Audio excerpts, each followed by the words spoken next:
7 каналда кечки жаңылыктар көрсөтүлөт. Студияда Жанара Кайыпбекова, саламатсыздарбы? Бүгүнкү жаңылыктар топтому менен кыскача тааныштырабыз. Биз менен бирге болуңуздар. Бүгүн жогорку кеңеш жайкы каникулга тарады. Жол эрежесин бузгандарга карата айып пул көбөйөбү? Мыйзам долбоору коомдук талкууга чыкты. Батыр энелердин балдарына билим берүүдө 100% жеңилдик каралды.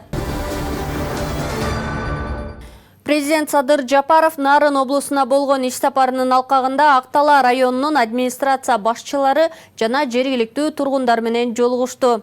Актала районунун акими Мирлан Камчыбеков мамлекет башчысына маалымат берип, презентация жасады. Анда акыркы жылдары райондо өндүрүштүк база ыраттуу бекемделип, социалдык инфраструктура өнүгүп жатканы белгиленди. 2021-25 жылдары мал сою, сүт жана жүн иштетүүчү ишканалар ачылды. Өнөр жай тармагына жалпы инвестициянын көлөмү 92,7 миллион сомду түздү деп айтылат маалыматта. Президент Садыр Жапаров белгиленген долбоорлорду өз убагында ишке ашыруунун зарылдыгын баса белгилеп, Актала районунун калкынын жашоо деңгээлин жогорулатууга, жумуш орундарын түзүүгө жана экономикалык потенциалын бекемдөөгө өзгөчө көңүл бурууну тапшырды. Жолугушуу тургундар менен суроо жооп форматында уланды. Бүгүн жогорку кеңештин кезектеги сессиясы өз ишин жыйынтыктап, депутаттар жайкы эс алууга тарады. Парламенттин жыйынында төрага Марлен Маматалиев өткөн сессиянын жыйынтыгына токтолуп, депутаттык корпус тарабынан аткарылган иштерге кыскача токтолду. Тактап айтканда, жыл башынан бери жогорку кеңеш тарабынан жалпысынан 145 мыйзам долбоору кабыл алынып, алардын 94-үнө президент тарабынан кол коюлган.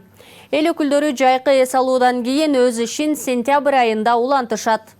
Коллегалар, анда 8-чи чакырылыштын 1-чи сессиясын ачыктықты жабык деп жарыялганга уруксат этиңиздер.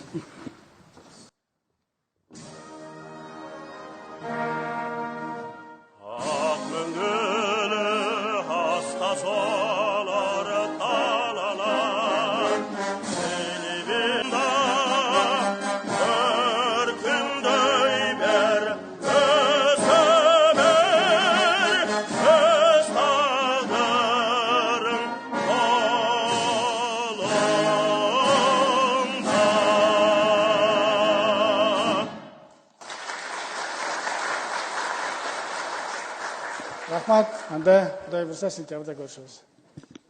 Жол эрежесин бузгандарга айып пулду көбөйтүү сунушталды. Депутат Болот Ибраимов жол эрежесин одоно бузгандарга айыптарды көбөйтүү жана кайталап эреже бузгандарды айдоочулук күбөлүктөн ажыратуу боюнча мыйзам долбоорун коомдук талкууга койду. Тактап айтканда, светофор кызыл күйүп турганда өтүп кеткендерге 20 000 сом айып жана 6 айга чейин айдоочулук күбөлүктөн ажыратуу. Каршы тилкеге чыккандарга 15 000 сом айып пул жана 6 айга машина айдоо укугунан ажыратуу. Уруксат берилген ылдамдыктан 20-40 чакырым ашырып жибергендерге 5 000 сом, ылдамдыкты 60 чакырымдан өйдө ашыргандарга 20 000 сом жана 6 айга айдоочулук укуктан ажыратуу жана жашы жетелек бала рульга отуруп зыян келтирсе, ата-энесине 20 000 сом айып пул салуу сунушталды. Аталган өзгөртүүлөр жол кырсыктарын азайтууга жана айдоочулардын жоопкерчилигин күчөтүүгө багытталган деп айтылат маалыматта. Жусуп Баласагын атындагы Кыргыз улуттук университетинде бүтүрүүчү студенттерден пара талап кылган курстун жетекчиси кармалды. Бул тууралуу УКМКнын басма сөз кызматы билдирди. Маалыматка ылайык, Жусуп Баласагын атындагы Кыргыз улуттук университетинин курс жетекчиси студенттерден системалуу түрдө пара алып турган. Ал мамлекеттик экзаменге кирүүгө тоскоолдук кылып, бүтүрүүчү студенттерге мыйзамсыз материалдык байлык топтоо максатында кысым көрсөткөнү аныкталган. Аталган жаран убактылуу кармоочу жайга киргизилди. Мыйзамсыз аракеттерге катышкан башка адамдарды аныктоо иштери жүрүп жатат. Бүгүн жогорку кеңештин жыйынында депутаттар Батыр эне ордени менен сыйланган энелердин балдарына мамлекеттик билим берүүдөгү жеңилдиктер боюнча токтом долбоорун кабыл алышты. Аталган токтом долбоорунда Баатыр эне ордени менен сыйланган энелердин балдарына 100% мамлекеттик билим берүү жеңилдиги берилет. Ошондой эле бүгүн Жогорку Кеңештин төрагасы Марлен Маматалиев маалымат жыйынында Баатыр энелерге ай сайын берилүүчү кошумча төлөмдү 5000 сомго жеткирүү маселесин көтөрдү.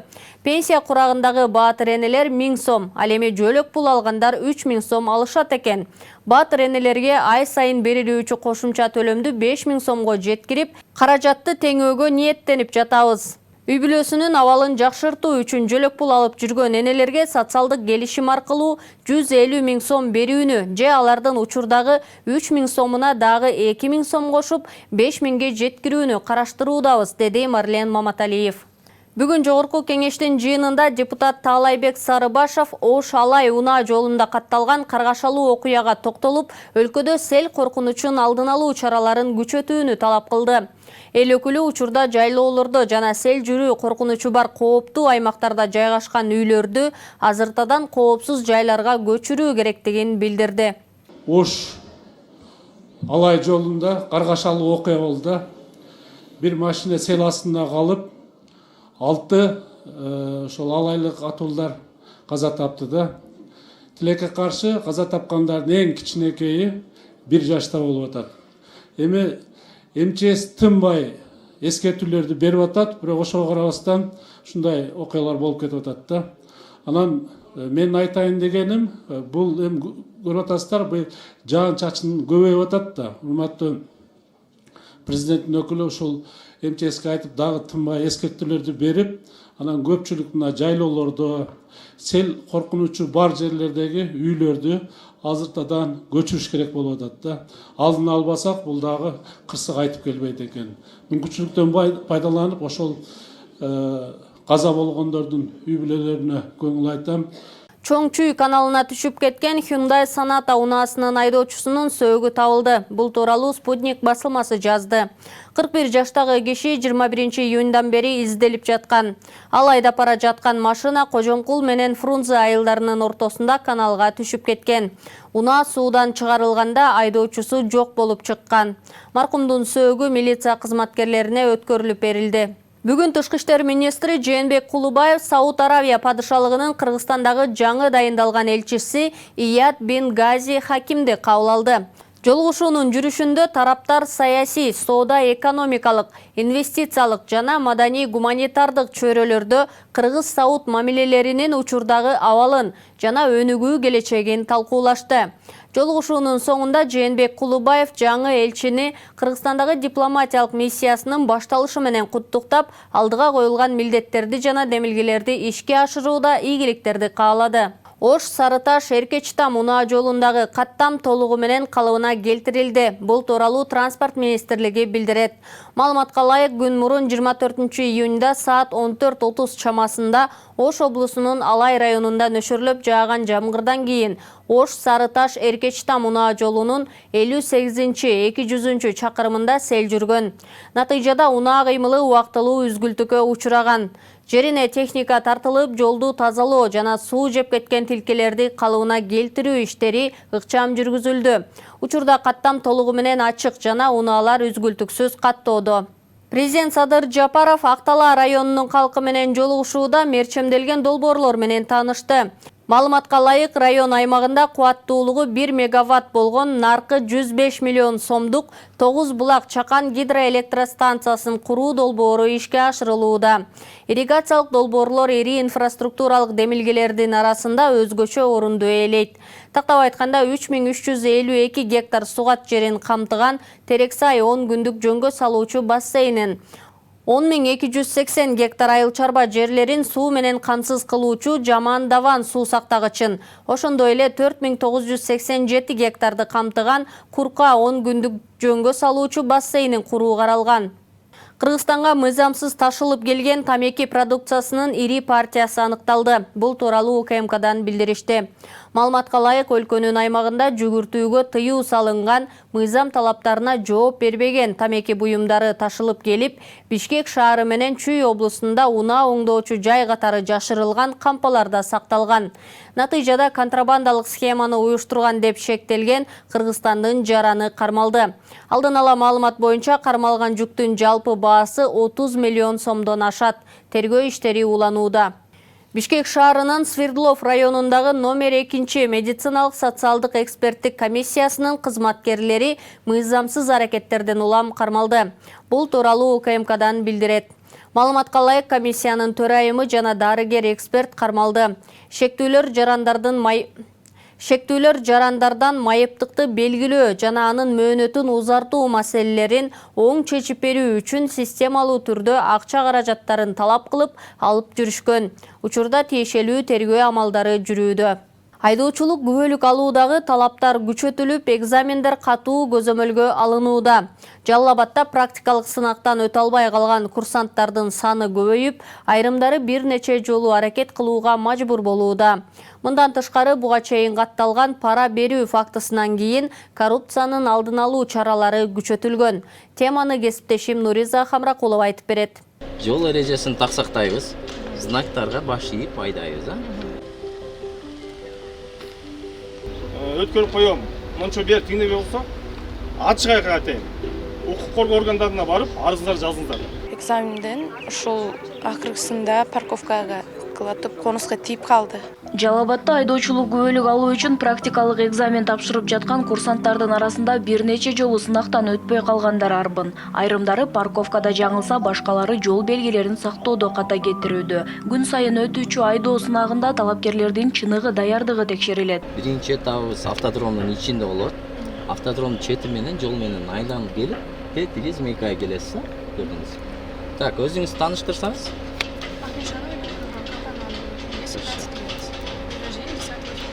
Жакшы, кайсы автошкола? Автошкола Бабур обучалась в Замке. Жакшы, экзаменге даярсызбы? Даяр болсоңуз, жүргүзүп баштасаңыз болот.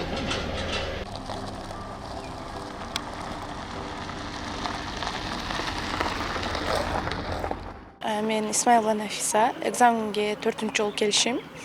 Экзаменден ушул акыркысында парковкага кылатып конуска тийип калды. Ошондо жыгылып калдым. Буга чейин кандай нарушение болот? Разворот болчу.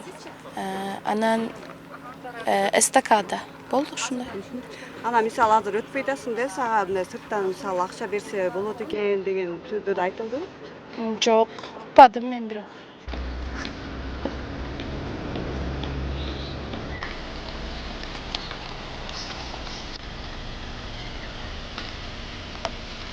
Биз деген бүгүн Б категориясына экзамен алып жатабыз азыр автодромдо, Дасавта. Анан кийин бүгүнкү процесс учурунда мына азыр саат 10га жакындап калды. 5 курсант экзамен тапшырды. 5 курсанттан экөөсү ийгиликтүү өттү. Көбүнчө бизде бир маселе болот. Биринчи жолу келген курсанттарыбыз көп учурда тапшыра албайт. Анткени биздин маршруттар, биздин кыймыл аракеттерди толук кандуу билишпейт. Сүрдөйт, өздөрүн жоготот анча-мынча. Вот азыркы акыркы студентибиз курсантыбыз боюнча бул курсантыбыз машинага чыкты, отуруп туруп эле сидениясын гана түздөдү да айдап кетип калды. Мен түшүндүрдүм маршрутту. Биринчи этаптарды, экинчи этаптарды түшүндүрдүм. Ушундан сразу айдап кетип калды. Күзгүлөрдү түздөгөн жок. Анан кийинки этабыбызда Змейкадан чыгып келип туруп, бека парковка деген этабыбыз бар. Парковкага түз койду, жакшы. Бирок акырына барып туруп, тетиги конусту тийип калды. Авария болуп, биз ДТП деп эсептейбиз. Ошондуктан бул экзамен сразу токтойт ордуна. 2 ошибка менен ордуна токтоттук.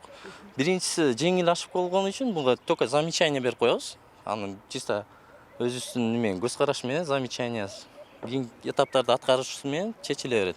Азыркы уже ДТП болуп конустарга тийип калгандан кийин уже экзамен алганга уруксат жок. Белгилей кетсек, Жалал Абад шаарындагы транспорт каражаттарын жана айдоочулук курамды каттоо боюнча мамлекеттик борбордун аймактык бөлүмүндө курсанттар тарабынан пара берүү фактысы катталган. Бул боюнча тиешелүү органдар тарабынан текшерүү иштери жүргүзүлгөн. Учурда мекеме жетекчилиги экзамендер ачык айкын өтүп жатканын жана коррупциялык көрүнүштөргө жол берилбей турганын белгилейт.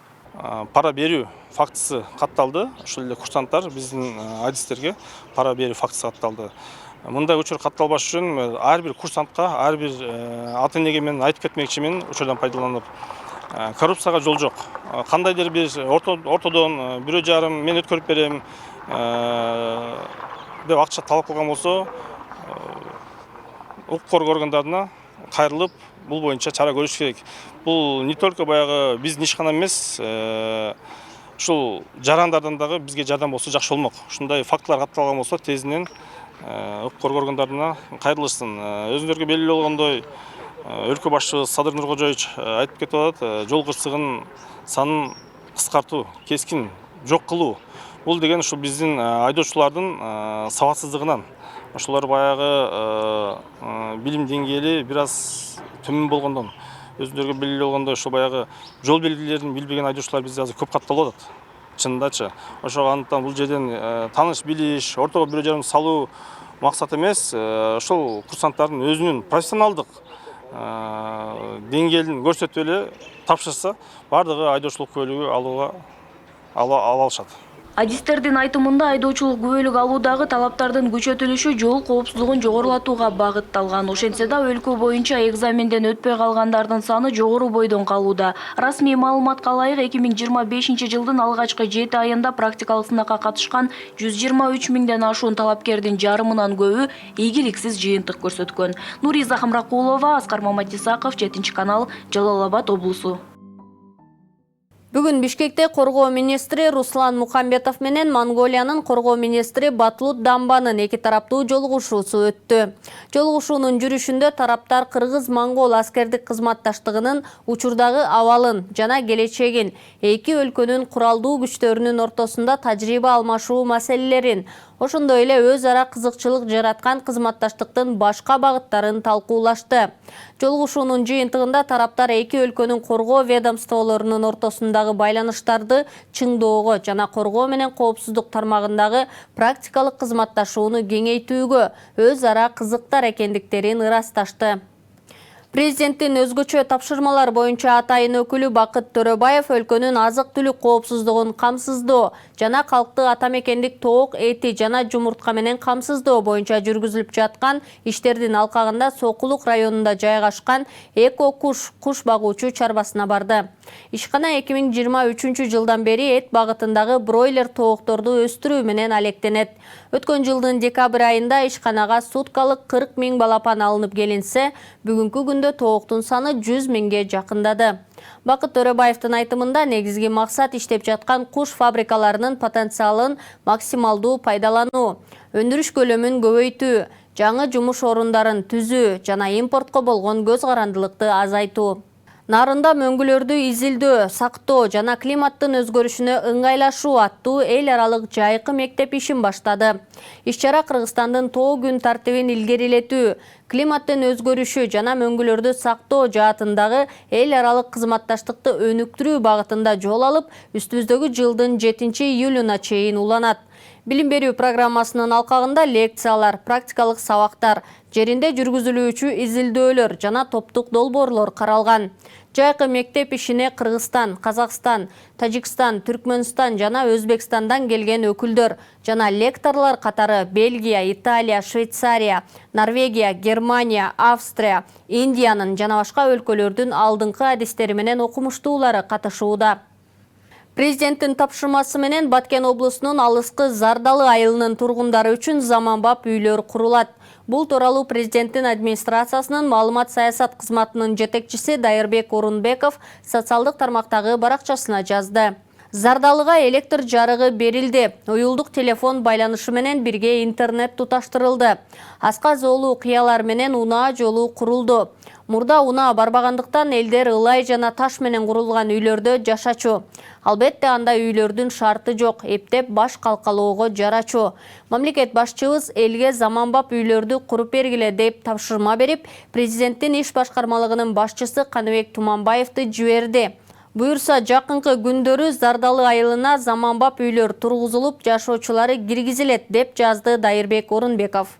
Сиздер кечки жаңылыктарга күбө болдуңуздар. Ушул жана башка кабарларды 7 каналдын тиркемесинен жана социалдык тармактагы баракчасынан окуй аласыздар.